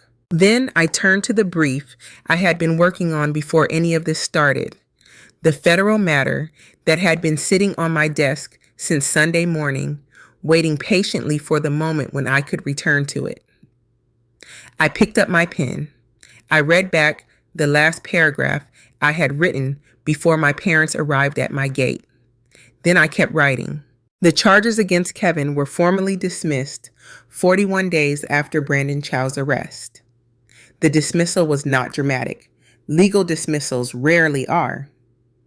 My assistant Priya received the electronic notification through the court filing system and walked into my office with the document at 11:20 on a Wednesday morning. I read it. I made a note in the case file. I sent Kevin a brief message. Case dismissed. Call me this afternoon. Kevin called at 3. He cried for approximately 40 seconds, which he was embarrassed about. I told him there was nothing embarrassing about 40 seconds of crying at the end of something that had taken everything he had for the better part of a year. He laughed, which was the right response. What do I owe you? He said. You received the invoice last week, I said. I mean beyond the invoice, Faye, he said. Jade. What you did, Kevin, I said. I charged you $42,000 on a reduced rate for a case worth considerably more than that. The transaction is fully compensated. Do not make it into something it does not need to be. Okay, then he said, after a pause, can I take you to dinner at Lotus Garden, the original one? I thought about Lotus Garden, a Vietnamese fusion restaurant on the northern strip opened by my brother, with enough genuine skill and genuine love for the food that it had survived 6 years while 2 of his other ventures had not. A restaurant I had never been to because I had not been in contact with the person who owned it. Yes, I said, a Saturday. Saturday? He said, bring whoever you want, my best table. I went to Lotus Garden on Saturday with Marcus, my head of security, who had worked for me for 3 years and who I trusted enough to have at my table. Kevin met us at the door. He was wearing his chef's whites, which surprised me. I had expected the front of house version of my brother, the charming one. Instead, he was coming from the kitchen, where he had apparently been working the line personally for the Saturday service. He walked us to the table himself. He sent dishes that were not on the menu. He came back out between the 3rd and 4th courses and sat with us for 20 minutes talking about the food, where the ingredients came from, what the development process for each dish had been, the specific way he thought about flavor balance in the context of Vietnamese cuisine meeting contemporary technique. I had not known that my brother could talk like that about anything, with that kind of depth and precision and genuine investment. I had spent 30 years knowing Kevin as the charming one, the easy one, the one who talked fast when he was nervous. I had not known that underneath all of that was someone who had built something with his hands and his knowledge and his taste, something real enough to survive 6 years in the most competitive restaurant market in America. I looked at him across the table and thought about what my investigator's report had said about the original SBA loan and the aggressive projections Brandon had built for it. I thought about what it would mean to a man who genuinely loved what he was doing to reach for an expansion using tools he did not understand, built by a person he should not have trusted for reasons that were more about ambition than judgment. Ambitious people with genuine talent make genuine mistakes. That is not a character flaw. That is a human condition. The law recognizes the difference between ambition that goes wrong and deliberate fraud, and it should, because those two things are not the same. Kevin was ambitious in a way that had cost him enormously. He was not the person the prosecution had tried to make him. The food is extraordinary, I said when he came back to the table near the end of the meal. He looked at me with the expression of someone receiving a compliment they did not expect to want as much as they find they do. Thank you, he said. That actually means something coming from you. It should, I said. I am not generous with compliments. He laughed. No, he said, you are not. We looked at each other across the table. 32 years of being siblings, interrupted by 11 years of silence, interrupted by 41 days of the most intense professional engagement of my year. Whatever the shape of what came after in this, the shape of what had come before, was not going to change. The kitchen table existed. The $20,000 existed. The blizzard of being the eldest child in a family that consumed more than it contributed existed. But sitting in the restaurant my brother had built was something real. Eating the food he had made with genuine skill. I understood what I had said to my parents that Sunday morning Kevin was my brother. That was a fact that existed alongside all the other facts. It did not cancel them. It was not canceled by them. It was simply also true. Saturday next week, Kevin said. Mom and Dad are coming. They want to see you. I know, I said. Priya mentioned they called the office. Will you come? I looked at my brother. I thought about my father saying, "What do you need from us?" for the first time in 34 years.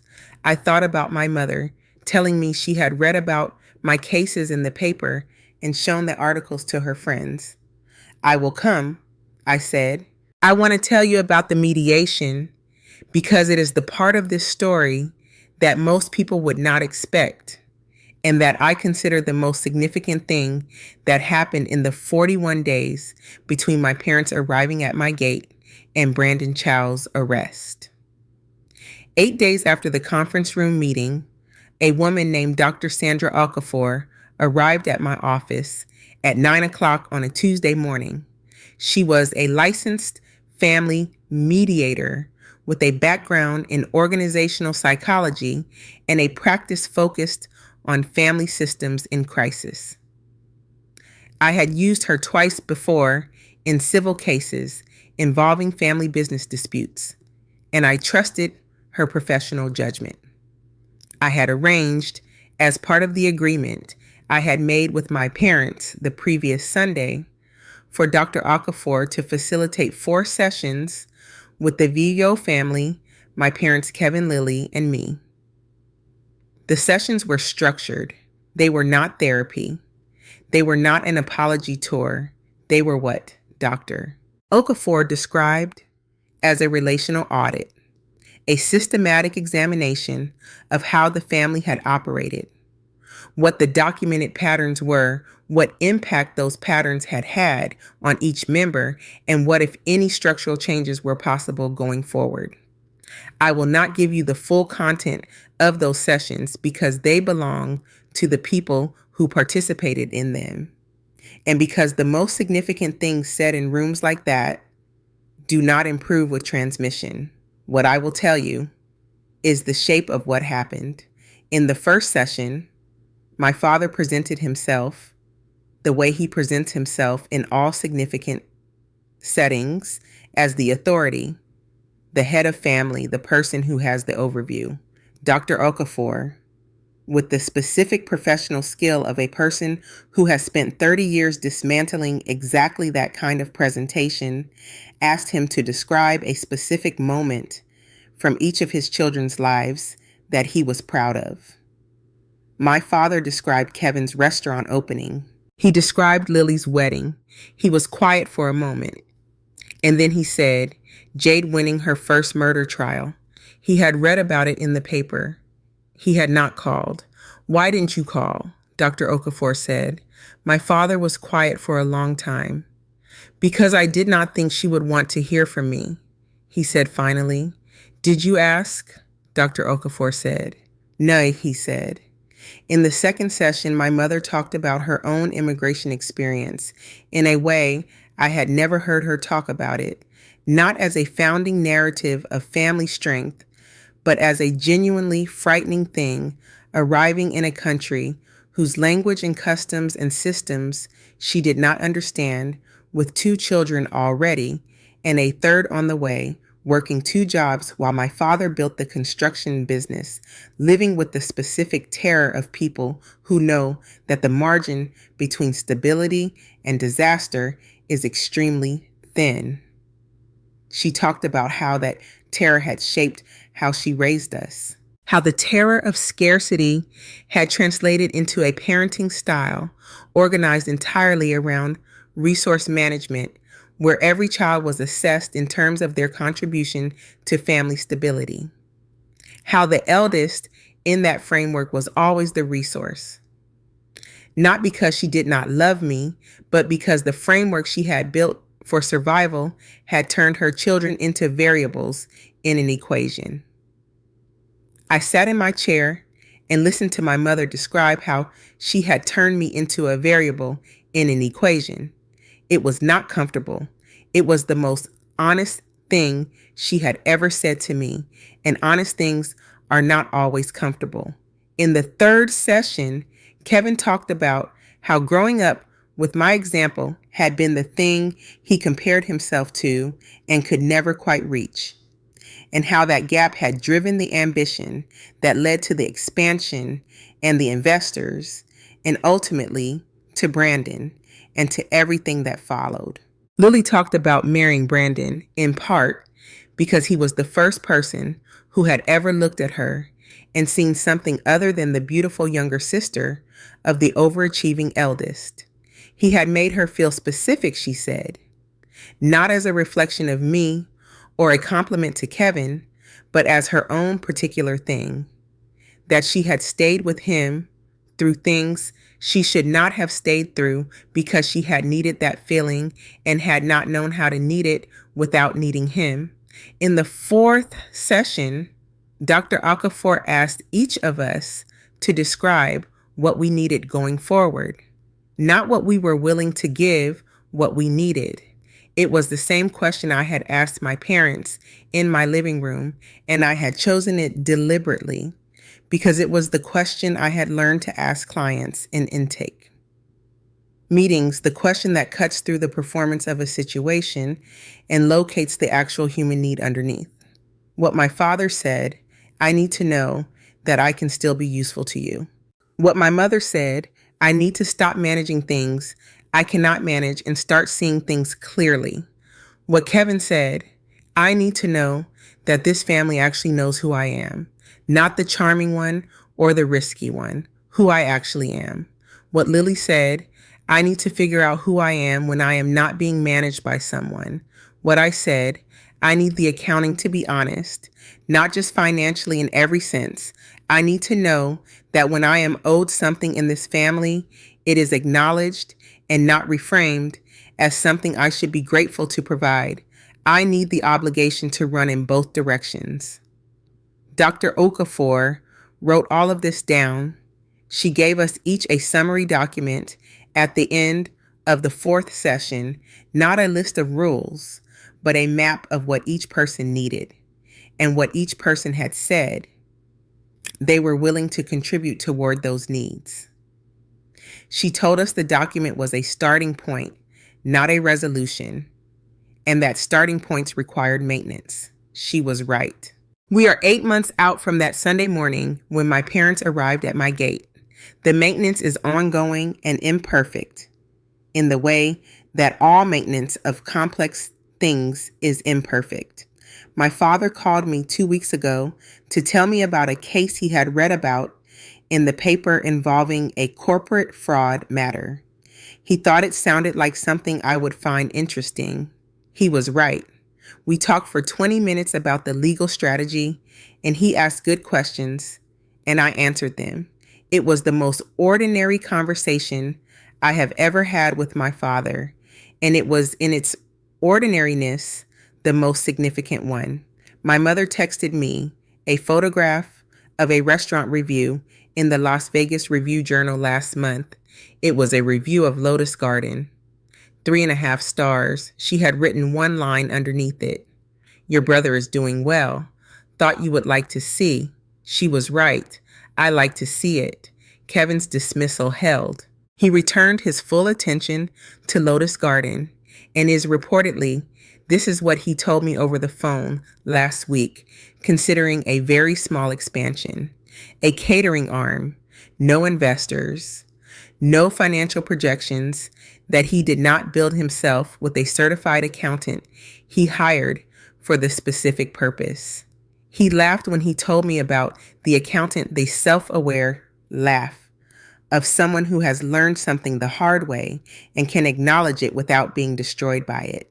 Lily retained one of the attorneys I recommended and navigated the asset review with outcomes that were by any measure better than they might have been. She is living in an apartment in Henderson that she chose herself, furnished it herself, and this is what Kevin tells me, because she and I have not yet reached the stage where we talk directly, with frequency working at a marketing company and apparently very good at it. The last thing I heard was that she had been promoted after 6 months. Brandon Chow pleaded guilty to 3 counts of federal wire fraud and 2 counts of fraudulent loan application to a federally insured institution. The sentencing guidelines suggested a range of 36 to 54 months. His attorney, who was not bad, negotiated a cooperation agreement that reduced the exposure. He is currently serving a 2-year sentence at a minimum security facility in Nevada. I was in court the day he was sentenced, not because I needed to be. My involvement in his case had ended the moment his arrest confirmed that my evidence had been received and acted upon. I was there because I believe in witnessing the ends of the things I set in motion, not to gloat, not for satisfaction, because justice is a process and processes deserve witnesses. He did not look at me when he was led out of the courtroom. I did not need him to. On a Tuesday evening in November, 9 months after my parents arrived at my gate, I drove to my parents' house in North Las Vegas for dinner. It was not the first time I had been back to that house since leaving. There had been the Kevin dinner at Lotus Garden and a brief stop in September to help my mother with a situation involving her computer that had nothing to do with anything except that she needed help with her computer and called me. But this was the first deliberate, planned, calendar-marked family dinner. The kind that existed in every other family as a matter of course, and that existed in mine as a deliberate act of construction. The house was smaller than I remembered. This is always true of the houses you grow up in, and it is always slightly surprising regardless, because the emotional scale of a childhood home does not reduce proportionally when you return to it with adult eyes. The kitchen where my father had sat at the table and told me the family needed $20,000 was in the reality of Tuesday evening, a reasonably sized kitchen in a reasonably sized house in a reasonably well-maintained neighborhood in North Las Vegas with a new countertop that my father had installed himself last spring and photographs on the refrigerator that included, I noticed when I walked in, a printout of the review journal profile of Vo and Associates that had run 18 months ago. My mother was cooking. The specific smell of the kitchen hit me before I fully registered what it was: lemongrass and ginger, and the particular sweetness of caramelized pork that belonged exclusively to one dish, the dish she had made every Friday of my childhood, the dish I had missed specifically and by name. In the way you miss things that you did not know were permanent until they were no longer there. You made pho, I said. I made pho, my mother said, without turning from the stove. I sat at the kitchen table. My father was reading the paper at the other end. Kevin arrived 20 minutes later, still smelling faintly of the restaurant. We sat down. My mother served. My father poured tea for each of us without being asked, with the deliberate attention of a man who has been practicing a gesture.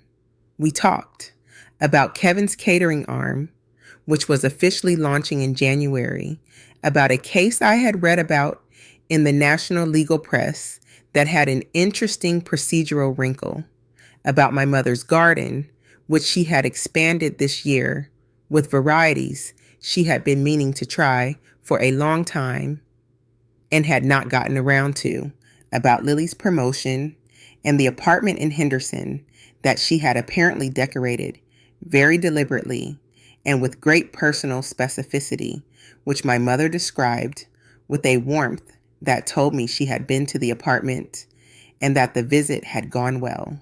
We did not talk about Brandon. We did not talk about the 41 days or the mediation or the kitchen table 11 years ago. Not because those things do not exist, they exist and they will always exist. And the accounting I had asked for remains ongoing and imperfect and requires maintenance.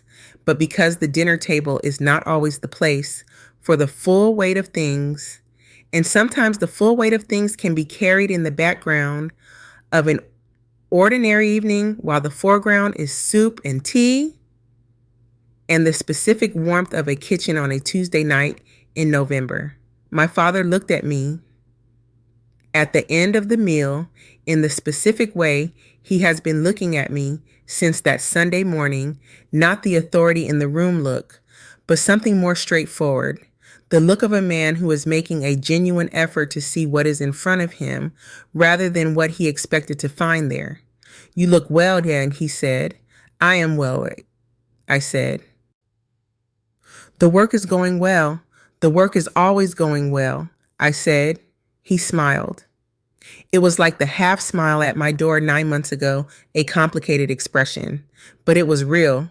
Good, he said. That is good. I drive home from North Las Vegas on the 215, which cuts through the western edge of the city and gives you in the right light at the right time of evening a view of the Las Vegas Valley. That is genuinely extraordinary, the city spreading out in every direction, the mountains in the distance, the specific quality of the Nevada sky after sunset, when it goes from orange to purple to the deep, clear black of a desert night. It is a city built on surfaces, on the performance of luxury and the illusion of fortune and the specific human desire to believe that the next hand will be better than the last. It is also underneath all of that a city of extraordinary industry, of people who work harder than anyone suspects, who build things in the specific unglamorous way that lasting things are built, who understand that the house always wins on the terms the house sets, and that the only real winning is setting your own terms. I built my practice in this city because I understood it. Good. I understood the performance and the reality underneath it.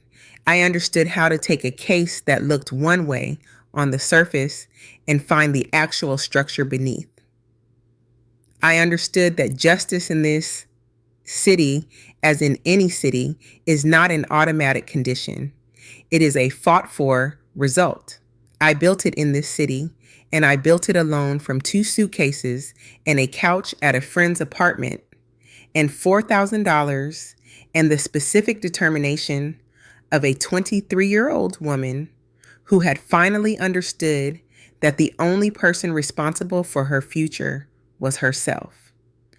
I do not regret the 11 years. I do not regret the leaving. I do not regret the silence or the portfolio I kept for 14 months, or the Sunday morning when I let my parents walk a quarter mile up my driveway in the Nevada heat before I opened the front door. What I regret, if regret is the right word for it, is that the cost of becoming the person I needed to become was paid partly in the currency of time, 11 years of absence, 11 years of my parents not knowing who I was becoming, and me not knowing who they were, more limited than their presentation, more capable of something else than their performance suggested. Regret is perhaps not the right word. Grief is closer. The grief of time that cannot be recovered, of the version of things that might have been different if the kitchen table conversation had gone another way, if someone had been seeing clearly enough to see it. But grief is not the same as loss. You can grieve something and still have something. The table in my parents' kitchen, where my father poured tea for all of us on a Tuesday night in November, is real. The soup my mother made is real. My brother's restaurant, where he makes food with genuine skill and genuine love, is real. My sister in her Henderson apartment figuring out who she is when she is not being managed is real. I built something. So did they, in their imperfect and sometimes damaging way. The work now is the ongoing work of understanding what each of those things actually is, not the performance of it, not the family's management of its image, but the actual, specific, real version of it. I am a lawyer. I have spent 8 years finding the real version of situations that were presented one way and were actually another. I know how to look past the surface. I know how to find the structure underneath. I am applying that skill now to the situation of my own family. It is the hardest case I have ever worked. It is also the most important one. The Tuesday after the North Las Vegas dinner, I was back at my desk at 7 in the morning. The brief I had set aside 9 months ago had long since been filed and resolved a federal matter involving improper evidence, handling that had ended in a dismissal. The practice had moved on to new cases, new complexities, new situations where someone needed the real version of things to be visible in a room full of people who preferred the surface. Priya knocked on my office door at 9:15. "You have an intake call at 9:30, she said. "New client, referral from the Henderson firm, business fraud matter." "Anything I should know in advance?" I said. "The client is a restaurant owner," Priya said. I looked up from my desk. Priya was doing the thing she does when she knows something is slightly ironic and has decided not to comment on it directly. "Send the intake form to my screen," I said. "Already done," she said, and walked back to her desk. I looked at the intake form. Restaurant owner, Henderson area business fraud matter referral from the Henderson firm I had worked with on the Brandon Chow evidence chain. Not a family member. Not a person I knew, just someone who needed the real version of their situation to be found and presented in a room where the surface version was not doing them justice. My 9:30, my next case, my next thing to build. I picked up my pen. I got to work.